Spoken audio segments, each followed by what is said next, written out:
So, Namaste, friends. Once again, welcome to the session on Bhagavad Gita. This is my third lecture.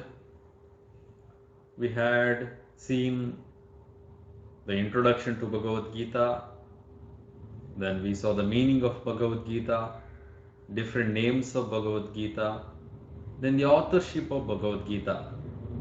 I hope you are listening to the lecture and revising, going through the text. So, keep on doing it.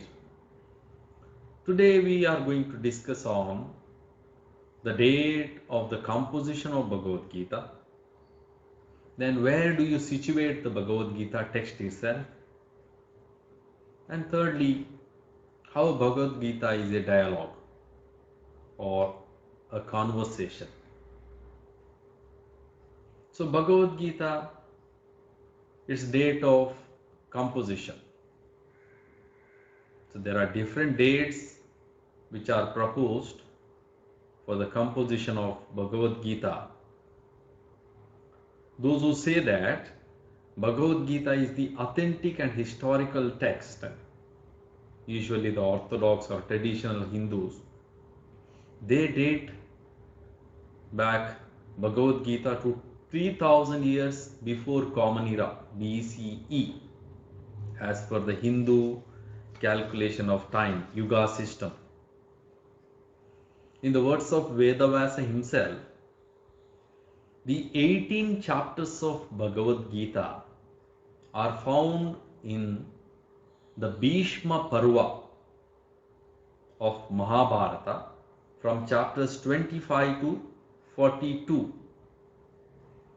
They are the exact words of Lord Krishna spoken in the battlefield in the Sanskrit language.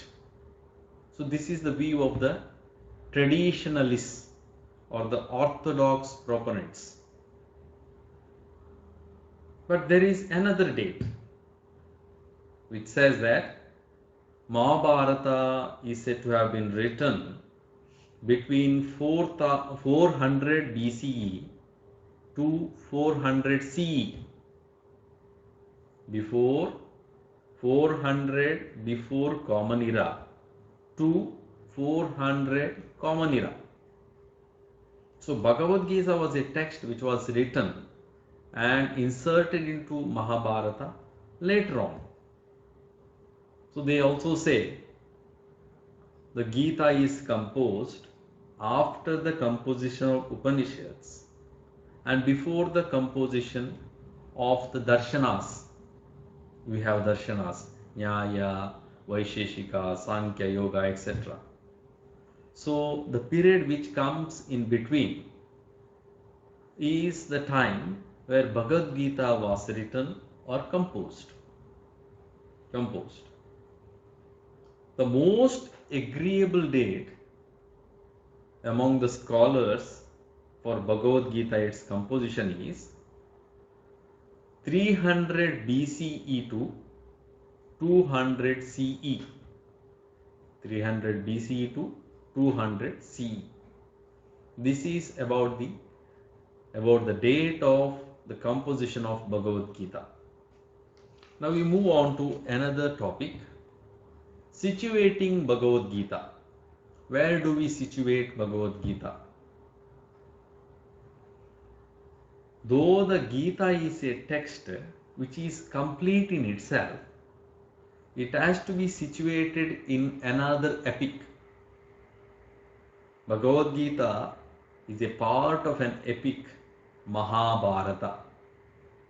This Mahabharata epic has several subsections which are called as Khandas or the Parvas, which means nothing but the book. Mahabharata has some 18 Parvas or the books, beginning from Adi Parva and ending in Swargarohana Parva. There are 18 different Parvas. So Gita appears in the 6th Parva, which is called as Bhishma Parva. Bhishma Parva from the chapters 25 to 42. and they are renumbered as from 1 to 18 in Bhagavad Gita. So thus Bhagavad Gita is a part of Mahabharata, and also it is a scripture in itself. There are altogether 700 verses in Bhagavad Gita, which are stretched in 18 sections or 18 chapters. It is written in classical Sanskrit language. When the actual Gita begins, the Kurukshetra war has begun, and it is the 9th day, and it is there that Arjuna is in dilemma whether to fight or not to fight.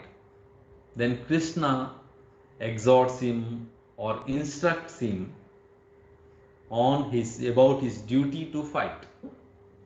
This is the situating of Bhagavad Gita. And finally, Gita as a dialogue, Gita a samvada. They say dialogue par excellence, a best dialogue. The style of Gita is in dialogue form. It is not a monologue, it is a dialogue, conversation or colloquy between the two. Usually, most of the Hindu scriptures are given in the dialogue form. So, primarily, Bhagavad Gita is a dialogue between Sanjaya and Dhritarashtra. Now, Dhritarashtra is a blind king of Hastinapur. He wanted to know about the progress of the war of Kurukshetra or Mahabharata war. So, Krishna gives vision to Sanjaya, and with the help of that vision or that wisdom, Sanjaya narrates the whole episode to the king Dhritarashtra. That's why the opening verses of Bhagavad Gita, Sanjaya Uvacha, Sanjaya said, we have few verses of the opening chapter of Bhagavad Gita. There is conversation between Sanjaya and Dhritarashtra, and in the last chapter, 18th chapter, the Bhagavad Gita ends with the conversation between Dhritarashtra and Sanjaya. In between this dialogue, there is another dialogue which is taking place between Krishna and Arjuna. That's why Bhagavad Gita is called as dialogue within the dialogue. The first dialogue is between Sanjaya and Dhritarashtra, and the second and important dialogue is between Krishna and Arjuna. And what are the characters or the persons involved in this dialogue? I've already said, you know it. Sanjaya and Dhritarashtra, Krishna and Arjuna. Sanjaya was a counselor to the king Dhritarashtra, and he is a narrator. And Dhritarashtra is the Sanjaya's audience, one who listens to Sanjaya. He is the father of Kauravas.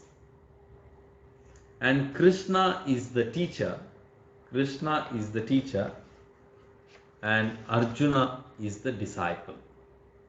These are the four characters that we see mainly prominently in Bhagavad Gita.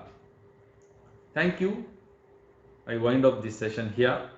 Small little topics.